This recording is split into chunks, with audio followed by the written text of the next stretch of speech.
అడిగింది మీరే కదా. ఇప్పుడు మీరు అడిగిన క్వశ్చన్ అడిగారు, నేను ఆన్సర్ చెప్పకుండా ఏమవుతారు, బండి సంజయ్ దాటా వేసిండు అది పోతూ ఉంటుంది అంటారు మీరే.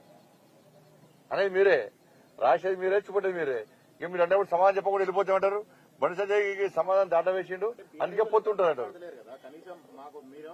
బీఆర్ఎస్ పార్టీ ఎక్కడుంది, వాళ్ళు ఏం ఆడతారే బీఆర్ఎస్ పార్టీ నాయకులు ఉంటారు కదా పొత్తుందని.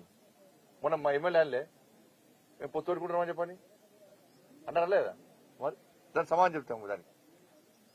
ఇక చెప్పుతో కొట్టు అన్న తర్వాత ఎంతకంటే క్లారిటీ ఏముంటుంది దాని గురించి మాట్లాడదు. మీరు కూడా మేము కూడా ఇక ఫుల్ క్లారిటీ ఇచ్చినాం దానికి. ప్రస్తుతం పార్లమెంటు సీట్లు మా కేంద్ర నాయకత్వం ప్రకటించబోతున్నది. ఏమైనా కేసీఆర్ ఢిల్లీ పోతాడు, రేపు పోయిండా? పోతాడు, ఆయన సొంత పని పోతాడు. ఇప్పుడు బిడ్డ నోలు తీసిన వాటి కాపాడు పోతారు కావచ్చు. Legal BJP Congress, BRS third place.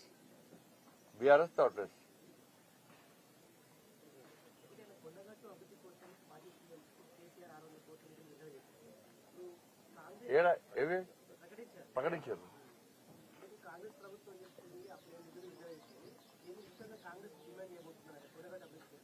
తప్పకుండా కాంగ్రెస్ పార్టీ నిధులు విడుదల చేయాలి. మీకు ఫైనాన్షియల్ ఇబ్బందులు ఉన్నాయంటే మేము కేంద్రం నుంచి నిధులు తీసుకొస్తాం, మాకు సహకరించాలి. మేము కలిసి ఈ దేవాలయం రాజకీయ కోణంతో చూడకుండా వేములవాడ గాని కొండగట్టు గాని ఈ రెండు దేవస్థానాలకు నిధులు తీసుకొచ్చే బాధ్యత నాది. దానికి మీరు నాదంటే పేరు కోసం కాదు, రాజకీయాల కోసం కాదు, దేవాలయాన్ని చూస్తాం.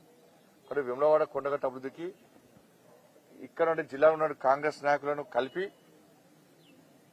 తప్పకుండా వాళ్ళని కలుస్తాము. వాళ్ళు మేము కలిసి తప్పకుండా ఈ దేవాలయాన్ని అభివృద్ధి చేస్తాం. దాన్ని ఏమని అనలేదు. గత ప్రభుత్వము మూర్ఖత ప్రభుత్వము ప్రసాదం స్కీమ్ కింద విమలాడ పెడతామన్నా కూడా, రామాయణ సర్కిల్ కింద కొండగట్టు పెడతామన్నా కూడా అప్పులు ఇవ్వకపోవడం వలన ఇవాళ అభివృద్ధి జరగలే. ఈ ప్రభుత్వం చేసే ఆలోచన ఉందని మీరు చెప్తున్నారు కాబట్టి వాళ్ళు చేసే ఆలోచన ఉంటే కలిసి తప్పకుండా మీరు నిధులతో సంతోషం ఇవ్వాలని కొడుతున్నా. ఫైనాన్షియల్ గా ఇబ్బంది ఉంది అంటే కేంద్రం నుంచి మేము కలిసి నిధులు తీసుకొద్దాం.